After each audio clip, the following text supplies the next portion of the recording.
Well, the news has come out that many of the big stars for the DP World ILT20 Season 2 have been retained by their six clubs.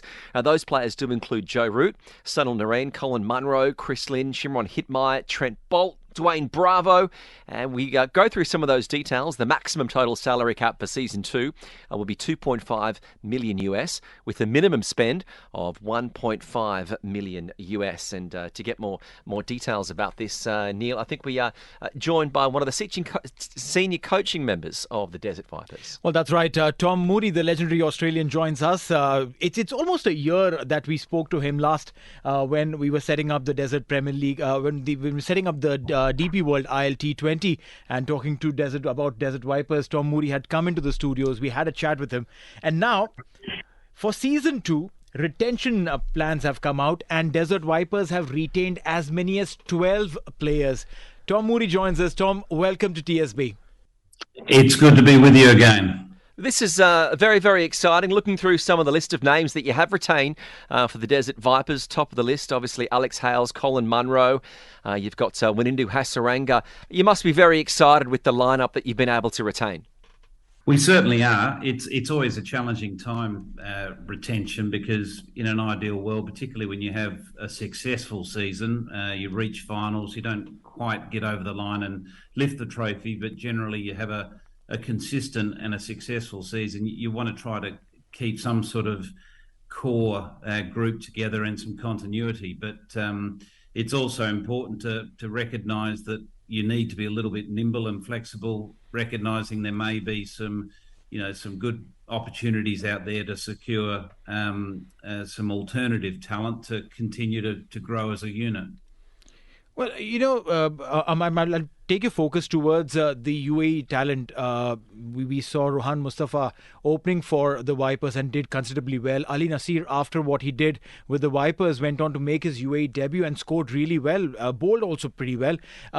Definitely calls for attention for them. But what about the other two lads? And Ronak Panoli, in fact, didn't even get an opportunity to play with you. He was injured, wasn't he? He was. Yeah, look, it's always difficult when you're limited to the number of players that you can play from the UAE. Chances become far and few between. Right. We were sort of jostling with that second position, always in that playing 11. Mm-hmm. Rohan did, particularly well for us at the top of the order, and the overs he bowled were effective, but we're certainly excited about Ali Nasir. We're so happy that he's got the opportunity at national level, to show exactly what he's capable of doing. We could see that there was certainly a unique talent there and someone to work with. So that's why it was a no-brainer for us to retain him, and hopefully we can play an important role in his development as an all-rounder, particularly when you've got, the international talent around young players like that. You hope to fast-track them as fast as possible. When you look at the season as it's kicking off mid-January, it also comes on the back of news that the Australian T20 competition, the Big Bash, shortened, that each side is playing 10 games for the season. Can you see with that shortened season that there may be an opportunity for a few more Australian players to be involved in Season 2 of the ILT20? Yeah, look, I hope so. The one thing that the reality is, the Big Bash may well finish a fraction early, but the reality is a number of those, I suppose, star players will be connected either with the Australian team, or if not with the Australian team, they'll have state contracts where they're committed to play red ball cricket, so the longer form of the game. There may be a few outliers that are available that are more your specialist white ball cricketers, like the Adam Zampas and the Marcus Stoinis's of the world that we saw briefly last season, might be available again. But I don't think we'll see a flood of Australians coming into the ILT20. But hopefully we can get a few of them, because again, the more representative players from various parts of the world, the better the tournament's going to be. We're certainly hoping that we're going to see some Pakistan players available as well in the edition in 2024. To have some of the Pakistan star players playing in the ILT20 will be nothing short of, sensational. Well, this is interesting that you spoke about Marcus Stoinis in particular. He hasn't been retained by Sharjah Warriors. I see that one eye on, acquiring a player of his caliber as well, is it? Yeah, look, players of that caliber are, always pretty well sought after. But again, we're keeping a very open mind. That's why we try to retain as many as possible, but we also wanted to keep the door open, to keep an open mind to whether it be Australian players, whether it be Pakistan players, or players that weren't retained by other teams. So it gives us a little bit of flexibility to get the absolute the right balance in our playing squad, to hopefully go one step further in 2024. From last year till now, if you actually see the calendar, there have been at least 4 more tournaments that have been added to the calendar of the world. With the MLC coming in the US, there's a T10 tournament that's coming up in Zimbabwe as we speak, end of this month. USA also has a T10 tournament lined up. How does a team like yours manage the workload of the players that you have, that you would be playing around the year in various tournaments around the world, literally living out of a suitcase? Yeah, it's pretty good world to be in if you're a cricketer, put it that way. I think it's a good problem to have. Yeah, look, I think it's more a concern or a challenge for those players that are all format players that are still playing regularly for the national team, and also playing in all formats of the game. For those players that are your specialised white ball cricketers, and just looking at some of our players, for instance, you've got your Hasaranga, who's a specialist white ball cricketer. Right. Alex Hales is another one, Tom Curran, Colin Munro, these type of players, Matisa Patarana, these type of players are all specialists in white ball cricket. So, their focus and time is committed to, those specific tournaments. So workload needs to be, I suppose, carefully managed, but it's not as big an issue for those players that it is for those that are also trying to juggle a test career. We watched the crowd certainly pick up towards the end of season 1 of the ILT20.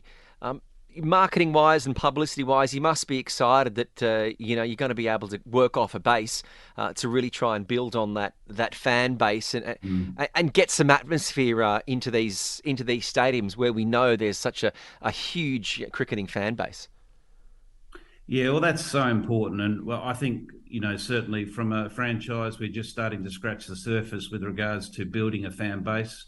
We were very proactive as a franchise, and everyone involved in the initial year did a terrific job. And I think you could see that representation in the stands with the colour, the Vipers red in the stands.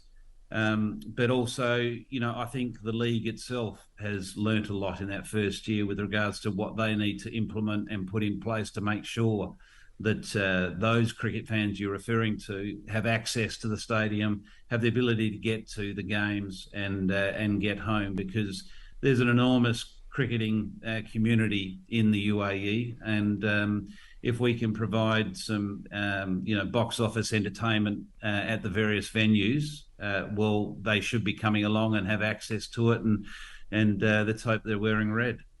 Oh, this is incredible, isn't it? With the work beginning already, I'm sure that, the think tank is sitting and trying to figure out what could be the right spots to fill with the right kind of talent. But some of these talents that have played other leagues, and my focus would be on Matish Pathirana, who had a fabulous season at the IPL and playing under Mahendra Singh Dhoni. How does playing these leagues change the focus of every single player that adds on? I mean, do you guys sit together and have probably a head-to-head conversation and probably say that, hey, what were your learnings, if you could share some of those here? Absolutely. I think, that's the key to any successful franchise is learning from each other. And, it doesn't matter whether you're an emerging young player like Patarana, or you're an old hand at franchise cricket in someone like the captain, Colin Munro. I think everyone has the ability to learn off each other from the different experiences they've had. Matissa Pathurana had an exceptionally good IPL this year.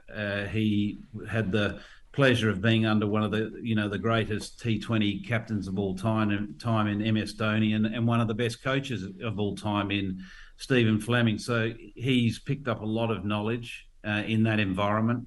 And what you generally try to do is create an environment where that knowledge is shared in a way that players, particularly young players, don't feel like they're threatened in any way. They can just sort of talk about their experiences, and casual conversations can be had, and lessons can be learnt by all.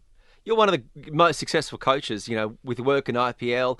You work with Sri Lanka and in Australia. But are you prepared if the Desert Vipers go all the way, that the media is going to be calling it Mozball, to be able to get behind? Because every coach tends to have the nickname based around how they play these days. Yeah, well, I tell you, after the second Test match, I'm not sure that anyone really wanted to be labelled Bazball, because it wasn't really buzzing, was it? But yeah, look, I think that's I think what England have done in international cricket, in Test cricket over the last 12 months, is nothing short of phenomenal. And the way they've played the game has been exhilarating.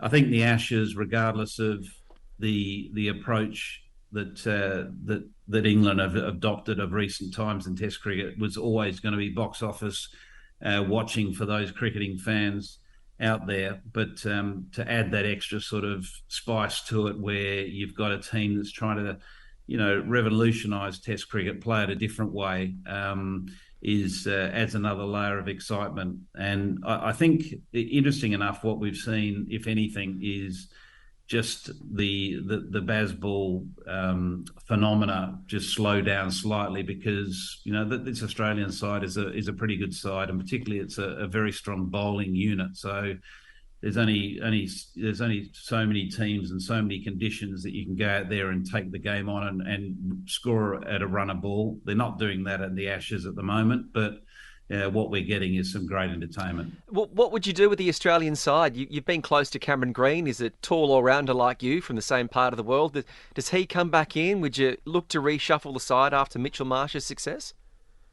Yeah, it's a very difficult question. I put it this way: if I was chairman of selectors, I'm very happy that there's about 7 and 8 days between now and the next Test match, just to give you enough time to have clarity of thought.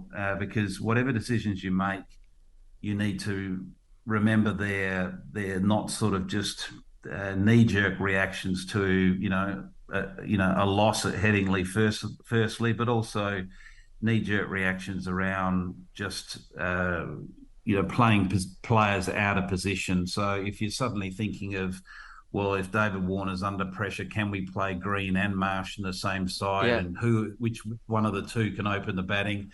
To me, that could be a little bit short-sighted thinking that way. Because specialist openers are there for a reason. Is because they've got the skill of opening the batting in difficult conditions, particularly in the long format of the game in England, is extremely challenging. But there's no doubt the Australian team have got some thoughts to have around a number of selection issues that will present come the Old Trafford Test. We've been talking about Ashes. We've been talking about how good these games have been, literally, living up to be the best advertisement for the longest format of the game. Now, if England and Australia can do this, which could be the other two teams who could probably bring about a similar, attraction or towards this game? Well, I think there's plenty of teams that can do it. It's just a case of whether you are prepared to, I suppose, play that brand of cricket, and whether you've got the personnel to play that brand of cricket.